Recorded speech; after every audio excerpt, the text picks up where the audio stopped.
Karden, I'm so excited to be sitting with you again. Welcome back. Same here, Michelle. Thanks for part two.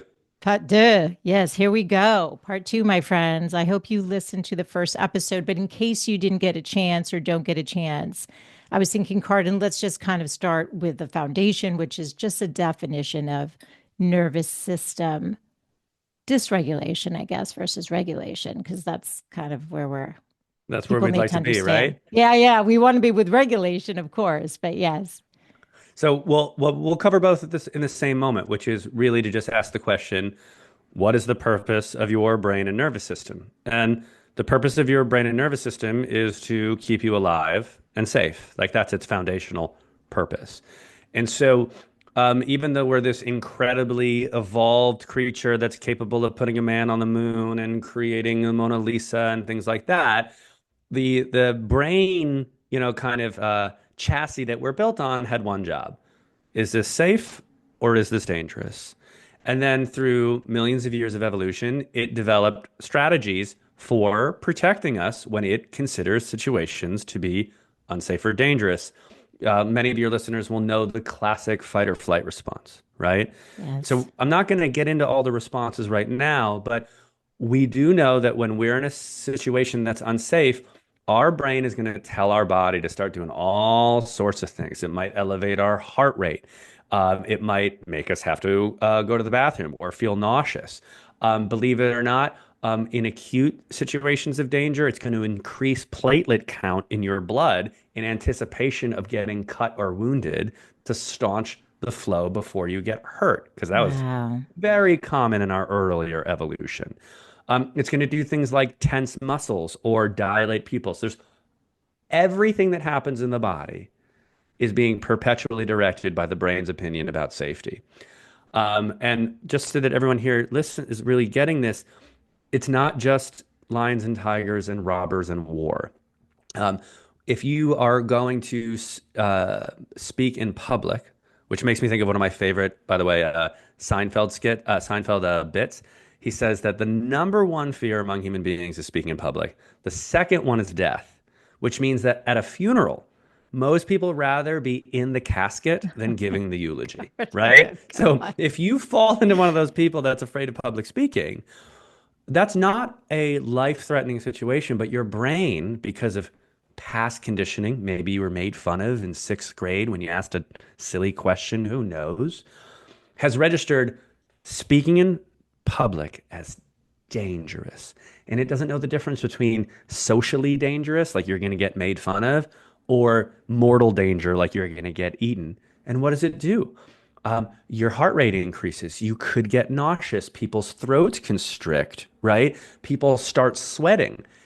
That's real biology being affected instantaneously and deeply by the nervous system's perception of safe, unsafe. And that's a moment of nervous system dysregulation, right? Your nervous Mm. system's going way whack. Why is it dysregulated? Because it's deploying a protection response in a situation that's not dangerous. So dysregulation is not the fight or flight actions. It's the survival actions like fight or flight when they're not appropriate. And many people are in those states all the time. Yeah. So after listening, because I re-listened to our first interview, which I loved so much, which is why I do want everyone to listen to it. I learned so much, but I'm wondering, we obviously talked about like childhood wounding and trauma, and some of which you may not even be aware that you had. But does the dysregulation have to have occurred in childhood, or is the response proportionate to how old it is in the body? Mm. No one likes hearing this, but it 99.99999% of the time has its origin in childhood. Okay. That actually makes sense to me, though. But why don't people like hearing that? Um, Mainly because people have a tendency and cultural conditioning to idealize their childhood, idealize their parents. People have a huge capacity to minimize their own pain or suffering.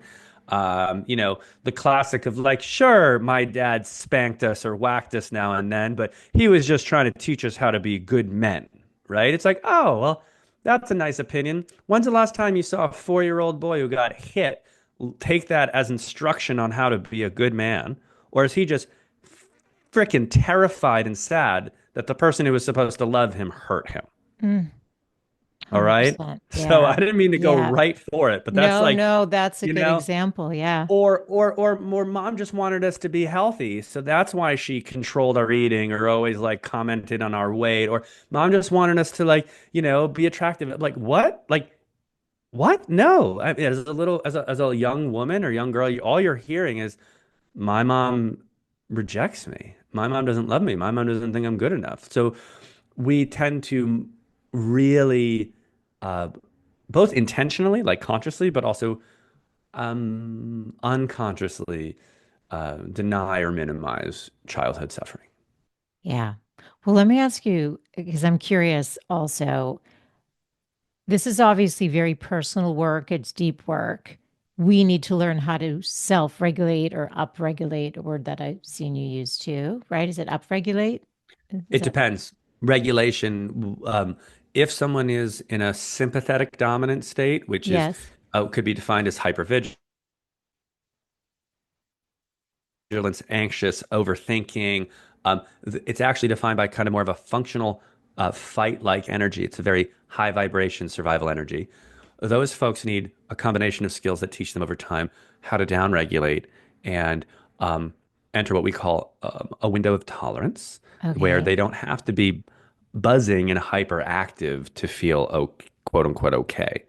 Then there's folks, Michelle, on the other end of this regulation spectrum who tend more towards the depression, hopeless, low energy. This is all on the same scale. They're not a different phenomenon. Anxiety and depression are just two ends. They're two distant, sorry, they are two different responses to a lack of safety. Okay. The anxious, sympathetic dominant, as we call it, state is, as I said, it's a high energy survival pattern. But it's still, I'm not safe. If I'm not always people pleasing everyone, if I'm not always achieving, if I ever stand still, something bad's going to happen. I'm going to feel like crap. I'm going to get invalidated. I'm going to get made fun of. Something wrong's going to happen. Those people are living in a perpetual state of non-safety that looks like productivity. Yes. I could potentially relate to that one. Yes. Yeah, That may or may not capital sound familiar. Yes. capitalism would implode without these people, all Yes, right? yes, yes. Then on the other end, that we call the dorsal sympathetic dominant, this is, sorry, dorsal parasympathetic dominant. This is the other end. So another way to respond to profound experiences of lack of safety is through what we call shutdown.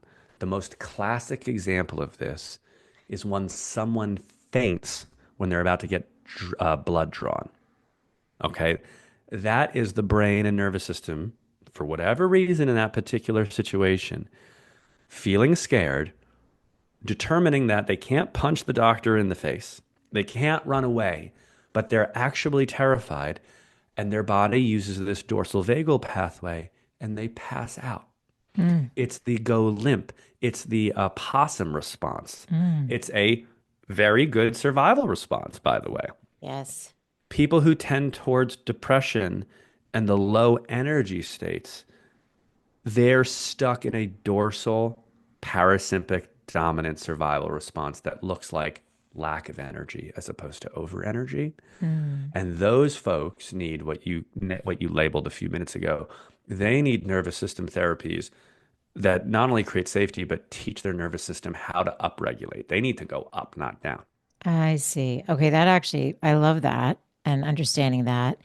I guess I'm curious about in relationship, how important is it that your partner either be able to do this work or like create the safety for you? Maybe they can't. Your eyebrows went up, so I hit something. So what would you say to that? I think it's essential that your partner, I'll say it differently. You're at an enormous handicap if you're in an unsafe relationship. or Safe meaning for your nervous system because triggers can be random, right? They could be like, that's a spider. Ah, like freaking out right, right. over. So Yeah. so yeah, Yeah. actually let's back it up. Let's put in a couple categories. Yes. Obviously, if you're in an actively abusive or exploitive relationship, Yes. Yes. that's just That's like a not what I'm talking about. Yeah. non-starter. That's That's not get where a out. starter. Yeah. No. Yes. But it is very helpful to have a partner who, at the very least, is on a cognitive or intellectual level willing to have this conversation, understand it, and start to participate. Then it's even more advantageous if your partner is willing to do the more embodied and somatic side of it, because our nervous systems are tracking nonverbal communication and cues much more fastidiously than the actual words coming out of someone's mouth. So true. Um, and then so not only is that helpful for you, but it's wonderfully healing for them. That being said, there's still enormous gains that can be done personally without the participation of the partner. And often Yeah. the partner becomes curious in the work because of the changes that you're authentically modeling in yourself. Yeah. And they're seeing that you're not triggered by things that normally would trigger you, right? Exactly. And you're Exactly. communicating in a way that maybe is not triggering them because maybe you're in some sort of, not conscious, energetic, maybe that's partially what drew you to them in the first place. You know what I mean? That the opposites Here's attract here's sort a of thing. here's a cheat code for everyone. Big Yeah. cheat code. Before you start changing your partner, you will make enormous headway. I'd go as north as 90% of the change you need by beginning with simply changing what you're projecting on your partner. Mm. And cheat code number two, you are almost certainly projecting, if you're a man towards a woman, you are almost certainly, and you're going to roll your eyes, but guys, I'll show it to you every time. You are projecting either your mother or the other women that have hurt you onto your primary partner. Mm. And for women, you are usually projecting your father. But women are also, usually women actually have a little bit of advantage here, folks. Um, Men tend to project on females more than females project on men, but that's what you got to work with for us. Am I really dealing with my partner here, or is my response to him more better explained if I just pretended that he was my dad, or if I pretended like he was an earlier partner that hurt me, or if I even pretended that he was like my boss, or if I pretended like he was the kind of cultural avatar of all the bad things I think about men. Am I really being triggered by my partner, or if I'm being triggered by what I'm projecting on my partner? That's interesting. I was just So curious much about work to be that. done there, by Well, the I way. was just curious about that. I had an experience with someone I love who was taking a medication just briefly, and I was looking at it, and because I love this person, I was really triggered. And I read the medicine. It was like, you're supposed to take this after a heart attack. I'm like, who prescribed this? And so anyway, all was well. He actually was like, you're right, I probably shouldn't be doing this. Let me check with my cardiologist. But he said, thank you for sharing what you noticed. But if you could do it next time with less intensity. And I was like, you know what? I realized that growing up and not having access to my breath, wearing the back brace for 6 years, created a level of hypervigilance in my body that when it comes to the well-being of those I love, goes beyond and the response is outsized for the 0 to situation. 60. Yeah. And that makes sense. And he's like, thank you for telling me that. And I'm like, so it was I wouldn't have been able to have that conversation a year ago. Like even the first interview we did and reading your book, I'm like, oh yeah, this stuff is real. Like this makes sense. And then it's beautiful on his side as well, because your explanation, like, oh, I see why, sweetie, that it might be hard for you to do this in a calm way. These Yeah. pieces of information matter. Yeah, he's like, I didn't realize that. I'm like, I didn't either until recently. I'm like, it never occurred to me that not being able to breathe for 6 years actually impacted how I show up in the world. Go figure. Who would Again, have thought? speaking of minimizing childhood suffering. Totally. Oh, I literally thought it was a piece of cake wearing the back brace for 6 years. I was like, that was not, it didn't bother me at all. I don't even understand what people are talking about. I don't I know. moved on. There was no Time, blah, pain, blah, blah. nothing. Yeah, it's nothing. No, I know it's so crazy. Okay. In the last conversation, you gave an acronym AIR, with A being awareness, which makes so much sense to me because how do you shift your reactions and how you show up and how you regulate and take care of yourself? But just like you were saying, how when you were like, it took you, you were an adult and you really thought you had this normal, happy, healthy childhood. If your nervous system never knew what it felt like to be regulated, what is the beginning of that path to like step into feeling what that feels like so that you can get more of that, because if the default is, I think you were talking last time too about how you go to what's familiar, even if the familiar is not good. Yeah. So before you even start doing the work, most folks have had experiences where circumstantially they've just felt a lot better. So I'll give you some, and they usually revolve around newness.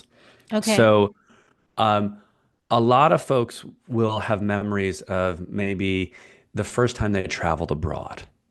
And they just were like, it was so wonderful. It was the first time I felt like myself. They'll say something Mm. like that. Or I've never felt that way again. Right. So there's that, for example. Also, sometimes when people, I think for a lot of young people, even that first semester at college is this remarkably open territory. Um, so there are most people have these windows of experience where they didn't realize it. Sorry, they didn't know why, but what they were actually feeling was what it felt like to be in such a novel environment, such a new place, usually removed from the people and places that were associated with fear and lack of safety. And Mm. they got this brief, beautiful window in time where they got this picture, an experience of, I didn't know I could feel this way. So I'd love all your listeners to do their own little retrospect and see, like, when was that for me? Right? Yeah. It often also happens in the honeymoon period of falling in love. All right. But why don't these things last? They don't last because ultimately the habit momentum, habit momentum of your brain will contaminate any new experience or environment you're in and bring your past conditioning into the present. That'll always happen without fail. And because people don't understand that's what's happening, instead of doing the inner work or the past work, they just look for the next thing. I need a new job. I need a new love. I need to continue traveling. They're chasing that newness window where they quote feel like themselves instead of we're doing the inner work to sort of remove the hunchback of the past and brain conditioning that they're going with themselves everywhere. That's so good. That makes so much sense. That makes so much sense. Now, obviously, the work you're doing, works because you've been doing it so long. How long does it take? I'm sure it's individual, but like give us a sense of Yeah, it can happen very quickly. it can. And And is it lasting or is it like a lifelong using that yeah. A, the awareness, like, oh, I'm back, or So first, we're going to do an exercise, Michelle. yeah, We're let's do just going it. to try a quick little exercise, and then Yeah. I will answer the left brain questions. All right. Okay. So as long as you are listening and not operating heavy equipment or a vehicle or piloting an airline, I'd love you to participate with this. And so, Michelle, I invite you to close your eyes. And you don't need any special powers or special tricks to just do a 20-second check-in. On your mind and your body. And to make it easy for everyone, just noticing your body on a scale of 1 to 10, 10 being the most, 1 being the least. What is your level of tension right now?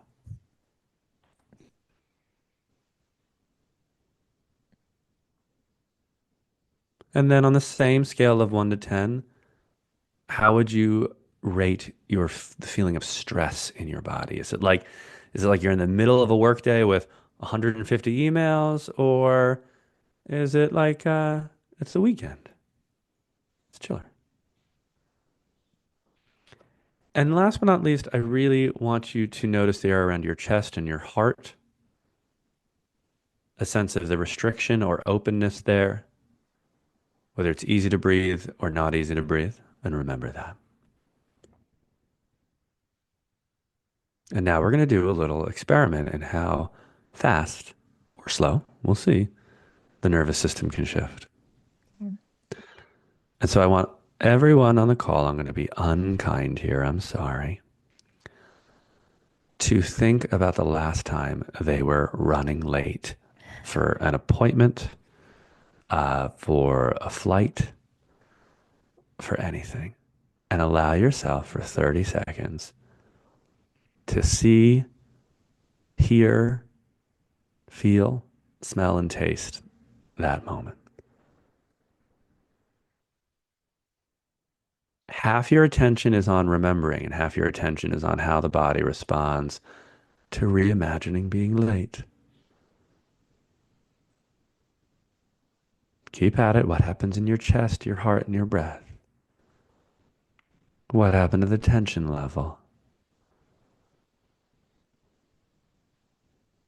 Really feel that.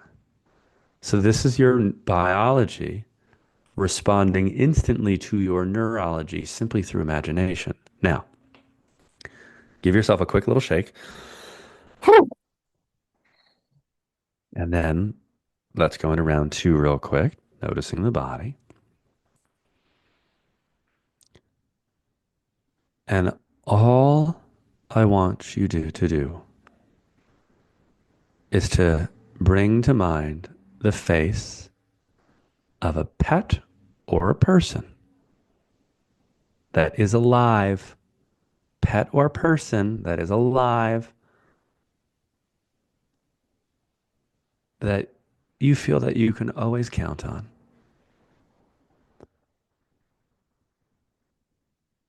A pet or person, just their face, just see their face that you can always count on. And notice what happens in your body as you simply do that. How does your biology respond to your neurology?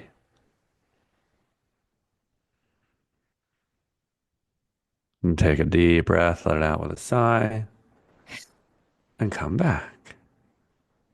Michelle, want to share a little bit about what you felt during A versus B? Sure. Well, do we want to know what my scores were to start?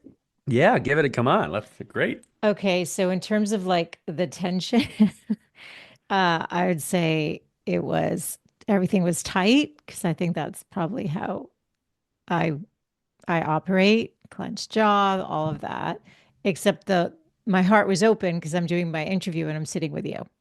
So No. that was where the score was high. But in terms of like just when I like allowed myself to drop into my body, everything was still pretty tight. Obviously, the running late, not so wonderful. That was what is one the worst or something. Yeah. Mm-hmm. And then the image of the person that you love, uh, child, whatever was my daughter, like beyond the 10. Like it was like Right. ridiculous. Literally could feel energy flowing out of my heart like crazy. You're like, am I literally a piece of warm butter radiating goodness, right? Right. Literally. Yeah, exactly. Exactly. Yeah. So Feels good. now, that might seem simple, folks, but that is how we start to retrain the nervous system. We Wow. start Yeah. to actively demonstrate to the mind and body through not only being aware of sort of the default and static level of dysregulation, of stress, of worrying thoughts, and the impact on the tension, stress, heart and breath levels of the body, we start becoming aware of that. And folks, this is different than your bloody smartwatch. Okay. This isn't about a piece of technology feeding back to your repressed and disassociated self how you're doing. This is you actually becoming aware of how you're doing personally, subjectively, and in real time, and Yes. trusting your own, like trusting the fact that you're a human being with a body who should intimately know it rather than needing some externalized technology to explain it to you. I want to just say that's a bit of a soapbox moment. It's okay. Go Uh, for it. but the brain is neuroplastic, folks. It's a thing designed to learn and change over time.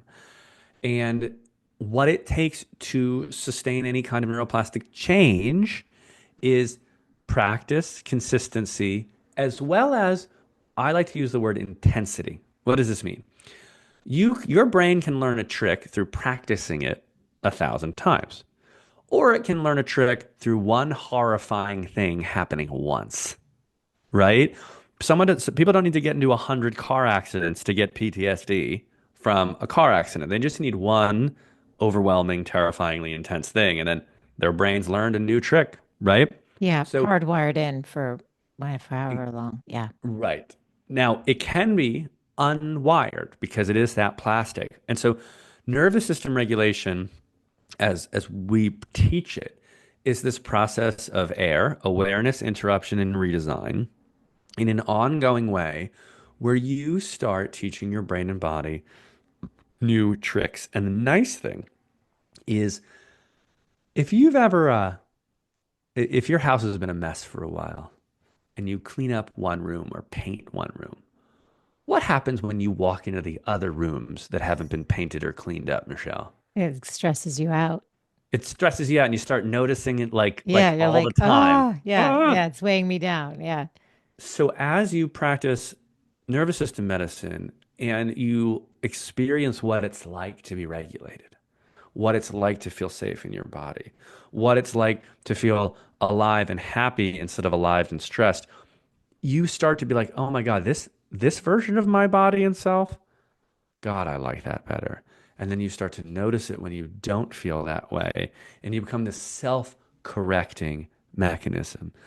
But in short, with good practice, really remarkable results can happen in weeks, and especially within 2 to 3 months. Um, and then after that, people tend to stay. I like to say they come to the work to repair something, but they stay with the work to transcend because it's just wonderful. That's beautiful. And do they have to go back to like the earliest memory? Like, what is the process like digging that stuff up, or is it dealing with the now and how you're reacting to the triggers, or both? It depends. Yeah, So I fair. have an expression which is uh, don't go looking for sea monsters unless you have to.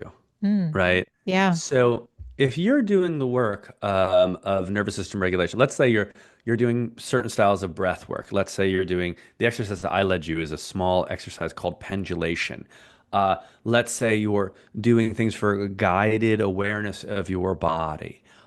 If you're doing all sorts of things that are improving how you feel and how you're behaving in the present, then great, let's just keep rocking and rolling. But if you're doing those things and certain forms of behavior or states or responses, you're not making progress on. It's like no matter how much breath work I do on this one's not improving. No matter mm, how much I journal on this one's not improving, etc. That's usually indicative that we're dealing with a form of dysregulation in the present that has really strong roots in the past. yes. And um, it's to, it's an opportunity. it, some people might be like, oh no, I don't want to work on my past. I get that. Um, but it's also an opportunity to, every time you do a piece of this work and go into the past and fix something that needs help, you're liberating a part of yourself. You're reclaiming some of your own energy. You're reclaiming your life force.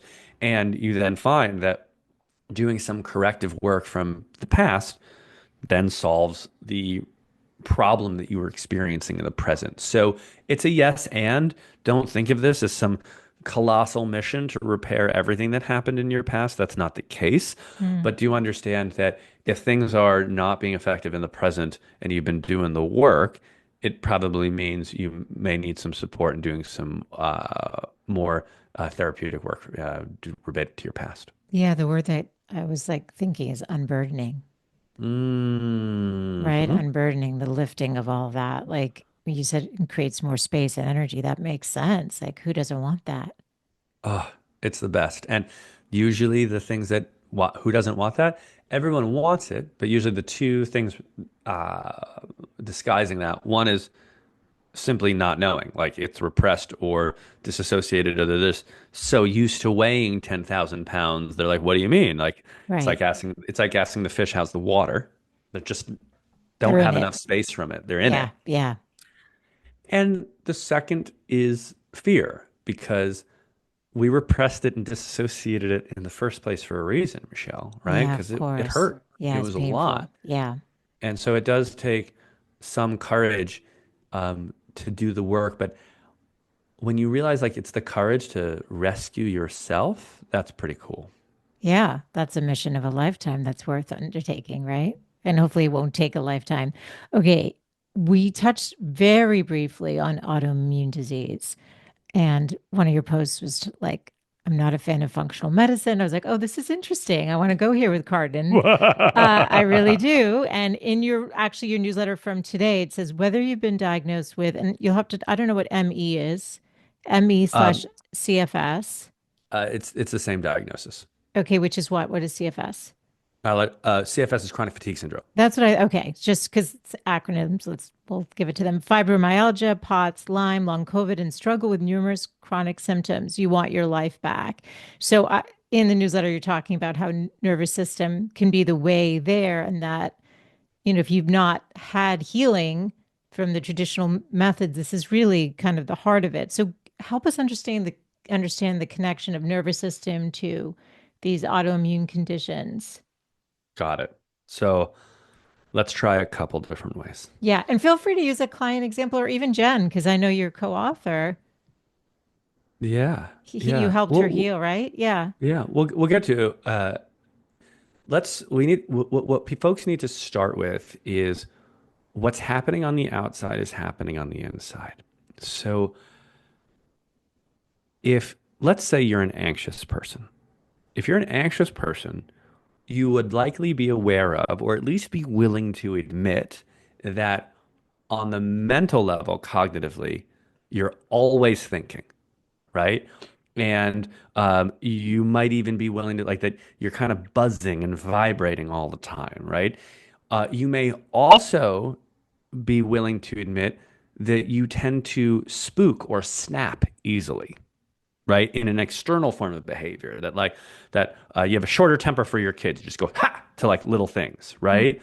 Or small bad things happen, like your boss doesn't put a smiley face emoji in their text, and you think you're gonna die, right? Or you're gonna get Yeah. fired. Yeah, they're mad at you or something. So Yeah. I want everyone listening to raise your hand if like, yes, I am willing to or able to observe that my anxiety, which is dysregulation, definitely presents itself in a overactive mental landscape and probably more acute behavioral responses to people around me. Mm.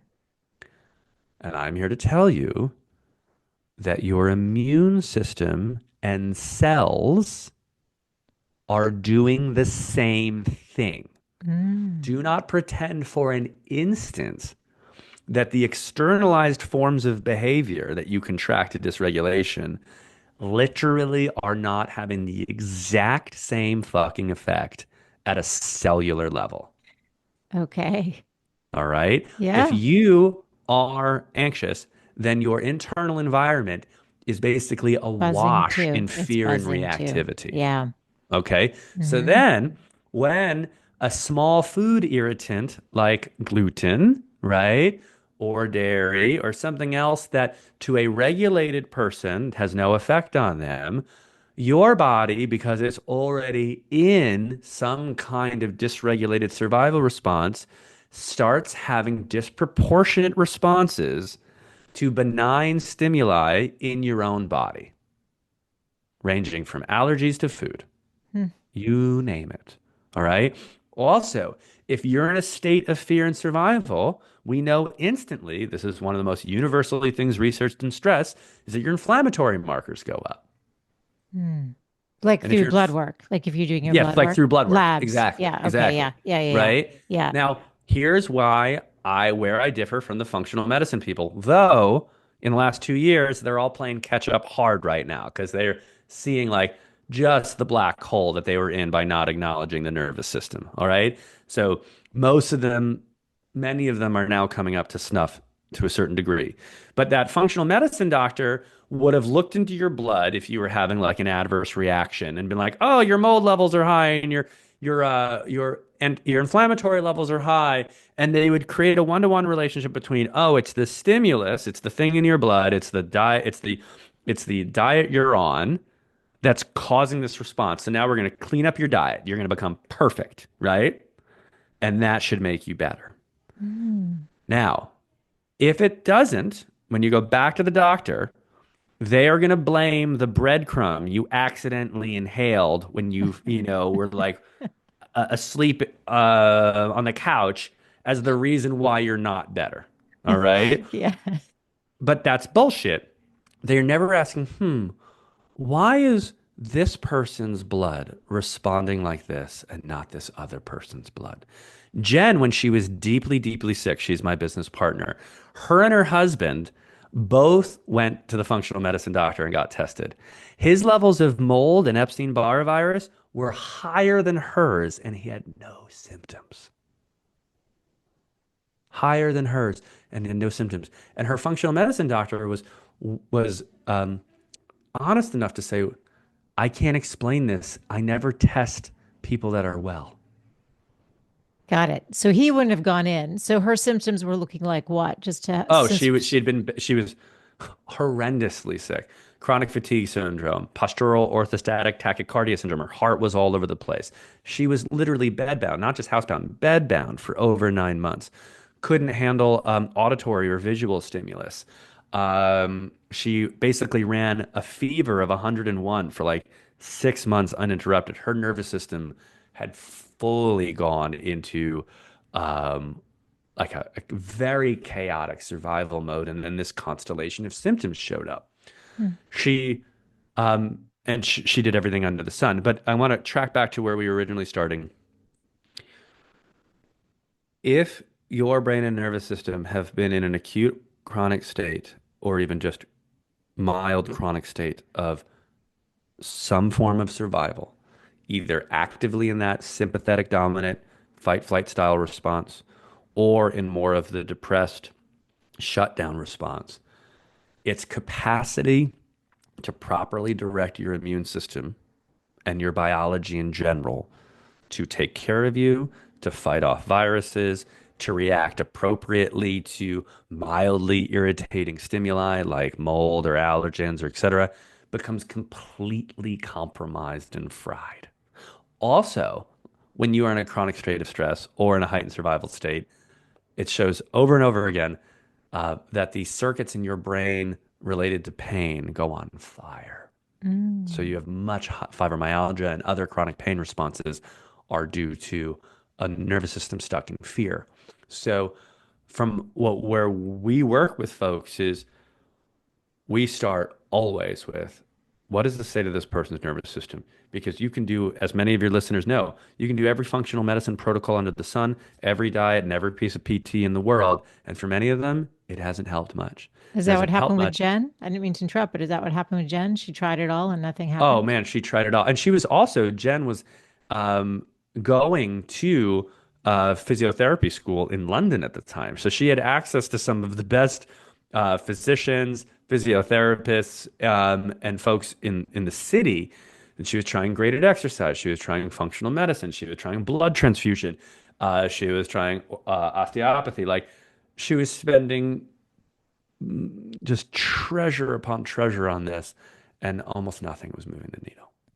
Okay, I didn't mean to interrupt that. Okay, so please continue. Yeah, so that's really interesting, and probably your elimination diet, which I know is one of your triggers too. Well, also not I rarely I am triggered by the elimination diet I'm because teasing you a little just because we talked yeah. about it last time. Yeah. Well, I also I cleaning up one's diet so that they are reducing inflammatory foods, so that they're bringing in less processed foods. These are healthful things.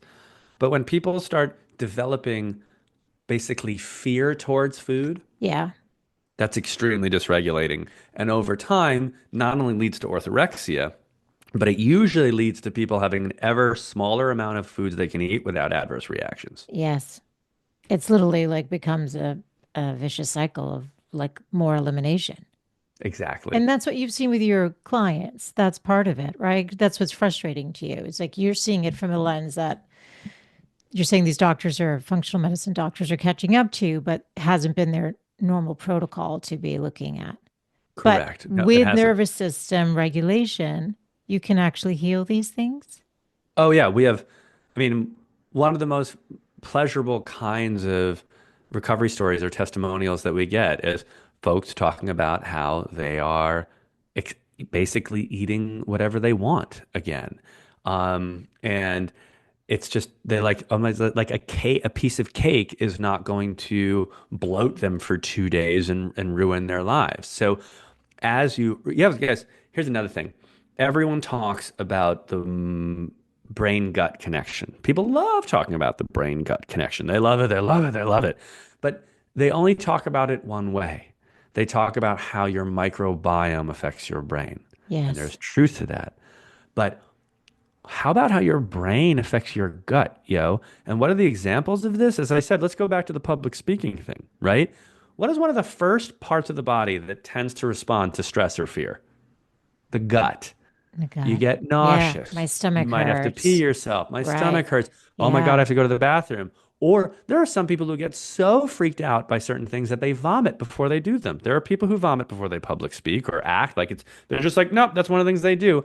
I was so afraid of CrossFit that I would often vomit beforehand because I had such fear around physical activity having to do with my childhood, having to do with a lot of things. But my body would freak out and it would always center on my gut.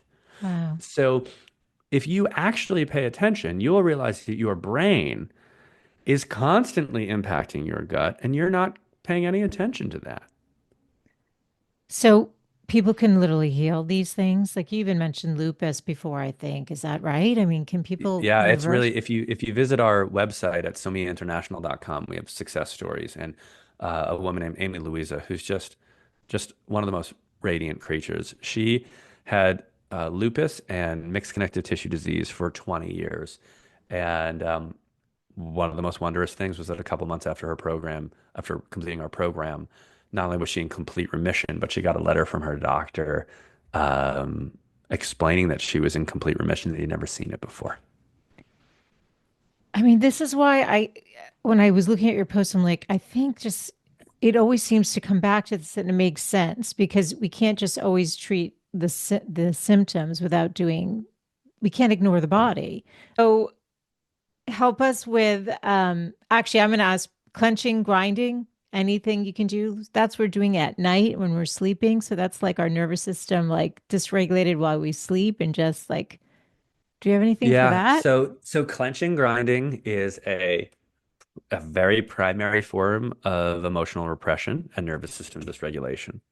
So um, it's not as simple as downregulate and upregulate. It is a little more complicated.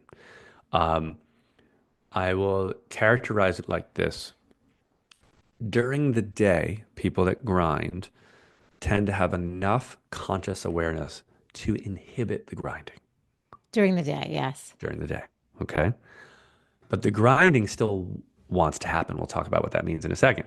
Then when they go to sleep, the the conscious regulating or the conscious inhibiting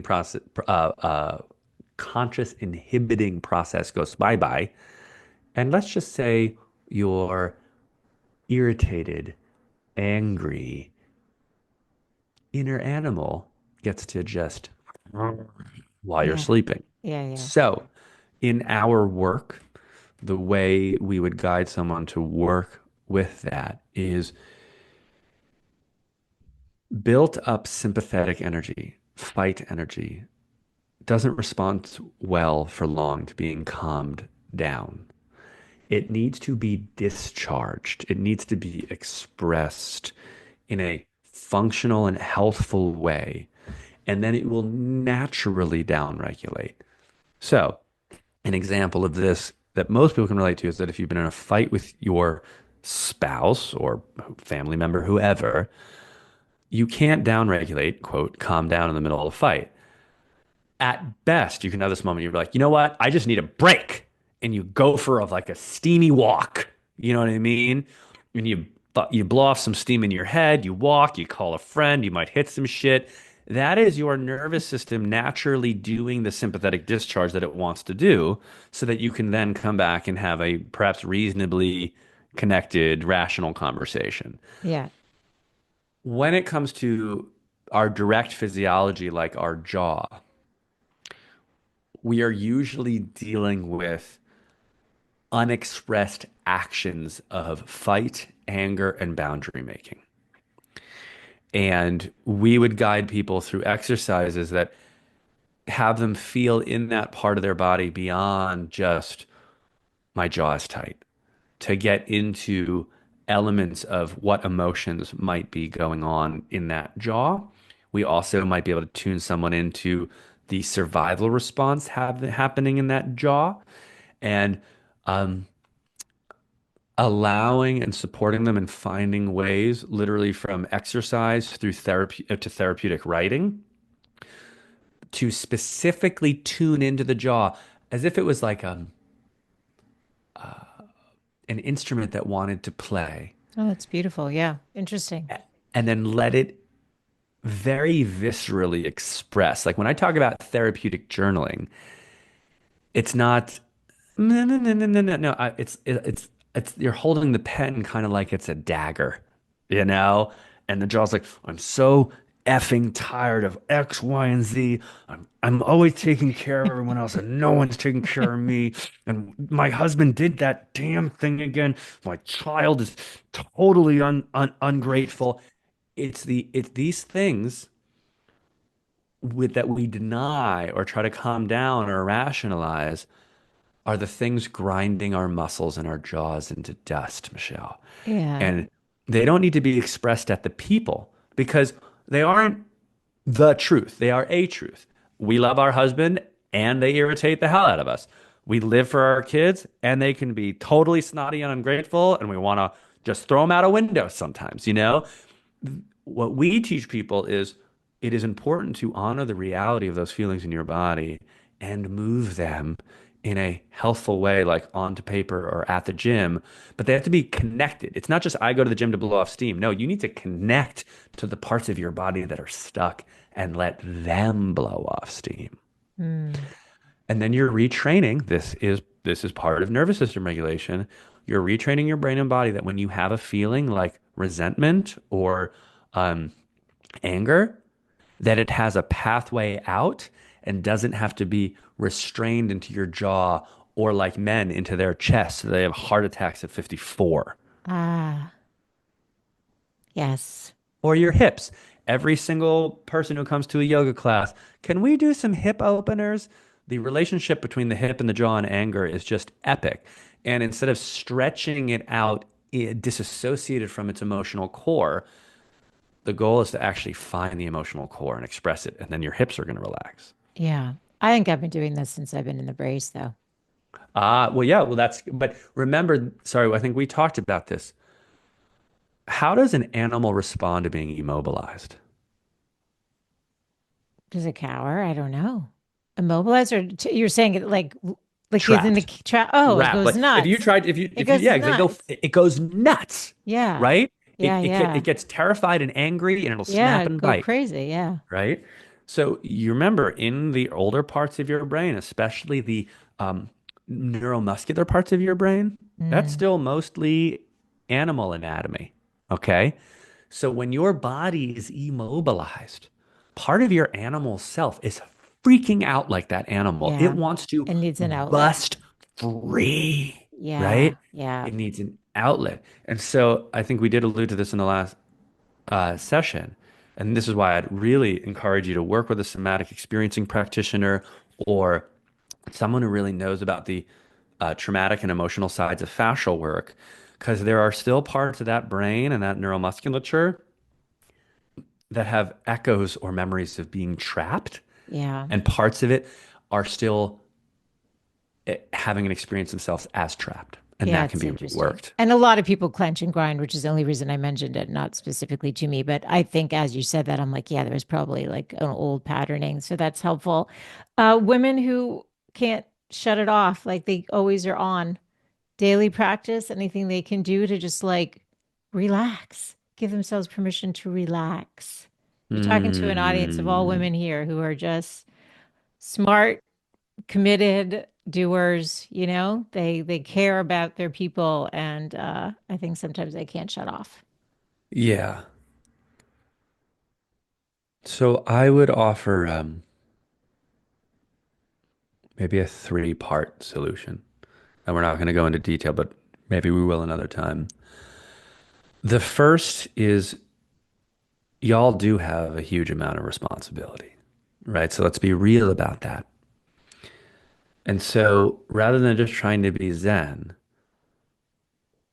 how do you develop systems, um, relationships of support that actually make you feel safe to relinquish mental control, Mm. right? Because how often is so much of the mental activity the list keeping, Oh yeah, the mental load is huge.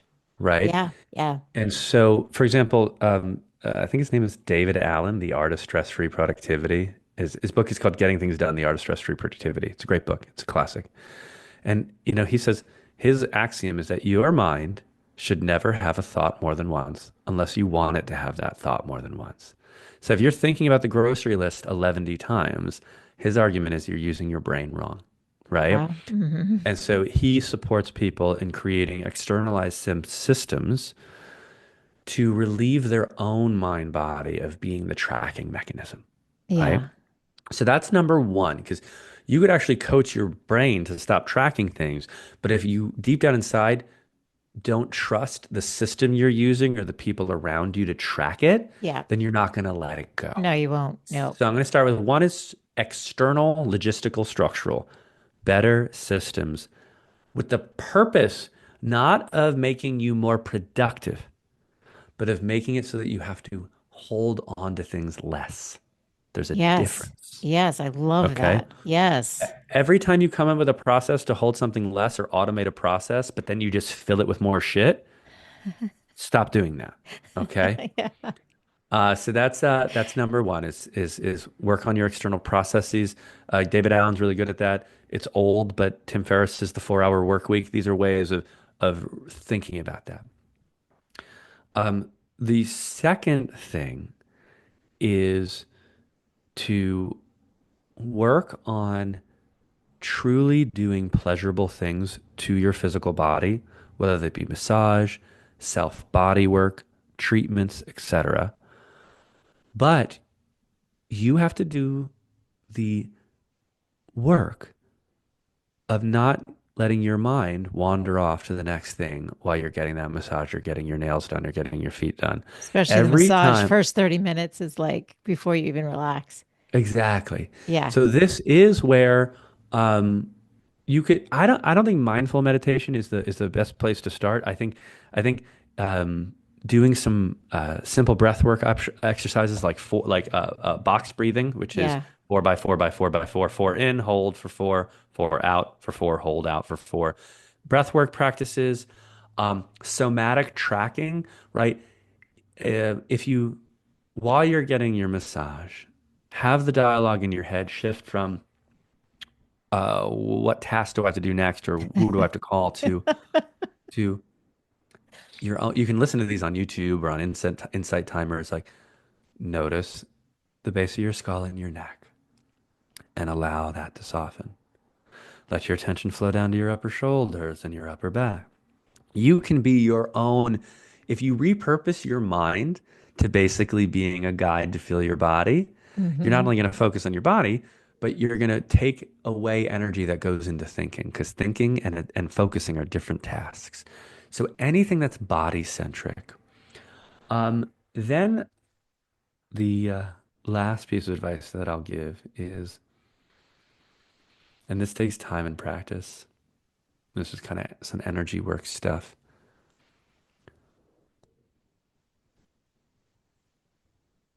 Embodiment, people have heard that term.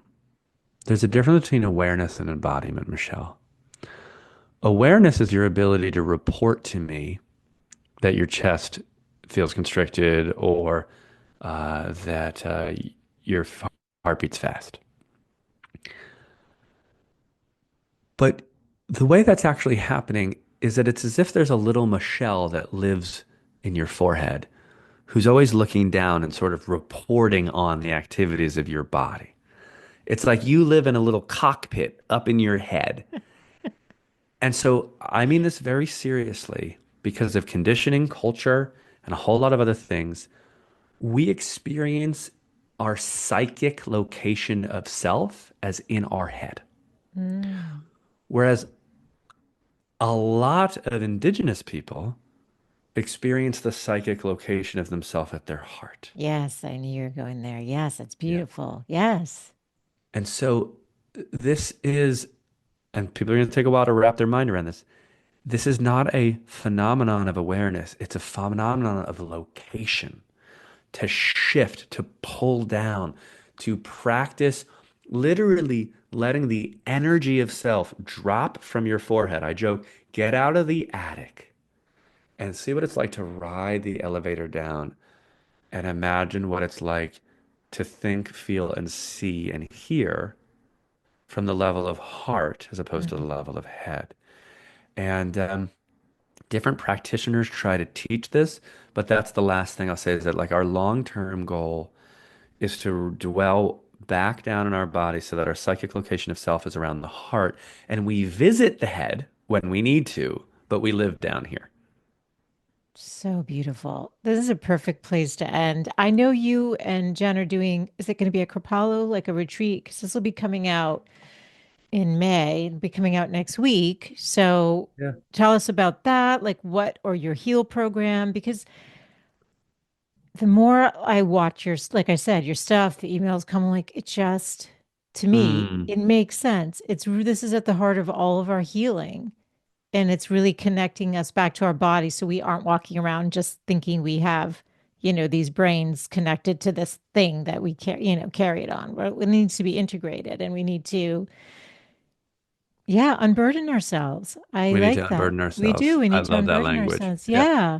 And that's, that I think it's Richard Schwartz of internal family systems therapy, which is a remarkable form of therapy, by the way. It's where Yeah. parts where it comes from, who Yeah. really has beautiful processes specifically for unburdening. Interesting. We do also, Michelle, blessedly, I think, live at a time where there's more information and actually more like really effective, like not abstract, not esoteric, not metaphysical, not woo woo. Like there are like real deal practical ways to do this. Our book, The Secret Language of the Body, was built to be that. Oh, thank you. Here it is. She's holding our beautiful book. It was built to be your manual and your guide. So I'll still say, second to following us on Instagram for free, Karden at Karden Rabin, Jen is I am at I am Jen Man, and Somia International is our business. Second to that, which is totally free and there's good stuff there. The book is this brilliant place to start. You can get it from your library. You can get it on Audible. We're on Spotify now, by the way, too. So Oh, if you have a cool. Spotify account, basically free to you. Um, those are starting points. But as I kind of just said about the embodiment piece, reading is one thing, trying is one thing, but it really is, Experiencing. yeah, experiencing is a total another thing. Yes. Yes. And we try to do that as best as we can with our book and our course. It works really well, but still, in real life stuff is the most delicious if you can treat yourself. And so Jen won't be joining me because Jen is having a baby, which is Oh, very awesome. exciting. That's Yeah, exciting so very she's much. think she's due in about 8, 9 weeks. Okay, yeah. But at Kripalu here in Western Mass of the Berkshires, Kripalu is the biggest center for yoga and health in the country. I am leading a 4-day secret language of the body nervous system immersion. It's July 27th to August 1st, I think. And if you have been looking to go beyond the books, beyond your own dabbling, and be in just an absolutely beautiful and powerful container for 4 days and get in like you've never got before, that's happening. Um, and if that's not possible, then another incredible resource, especially if the chronic illness component of our conversation today has really landed for you. Jen and I are leading a free symptom healing webinar on May 20th of this month. If you go to my IG or her IG, maybe we can put a link in the show notes. I'm not sure. I will. There's a symptom workshop coming up on the 20th, Yep. which will be awesome, and we're going to lead some practices. And then there's our heal program, which is our soup to nuts, get you completely better online program that also has a membership where we do this with people from all around the world. Is that ongoing? Just explain how that works for anyone who might be Yeah, so interested. so the Heal program, you buy it and then you have it for life. It's 10 modules, which covers everything from brain retraining, which really covers the cognitive and thought end of the spectrum, has full modules on polyvagal theory and how to upregulate and downregulate your nervous system from the body upwards. And then the second part, speaking of unburdening, is really about getting into the somatic aspects of trauma and attachment and helps you heal those past components that we talked about when they come up. Um, it covers everything. You have it for life. And then if you need more support, because we want this to be as accessible as possible, we have the Heal membership, which has hundreds of our students from around the world. And myself, Jen, and the mentor team, I lead live calls on there all the time, doing live Oh, coaching, doing live Q&A, because although this work is self-led, no one can yes. do this to you. Yes. Um, we heal so much more powerfully in community and with support. That's cool. So it does include some live too. Yes. That membership add-on. So there's The the Heal membership program if Adam people got want to it. just do it Yes. do it to DIY, or for like $30 a month, you can join the membership. That's amazing.